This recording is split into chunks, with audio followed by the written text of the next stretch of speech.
أصدرت مديرية التربية لولاية عين تيموشنت بيانا هاما بخصوص تداول فيديوهات عبر مواقع التواصل الاجتماعي مع اتخاذ الإجراءات الإدارية اللازمة، حيث جاء في بيان أنه على إثر تداول مقطع فيديو عبر مواقع التواصل الاجتماعي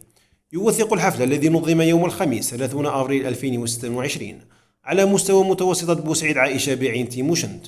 بمناسبة إحياء يوم العلم، وما تضمنه من مظاهر وسلوكات لا تنسجم مع الرسالة التربوية للمدرسة الجزائرية ولا مع القيم والأخلاق المؤطرة للحياة المدرسية، وهي ممارسات تبقى معزولة ولا تعكس قيم وأخلاقيات الأسرة التربوية.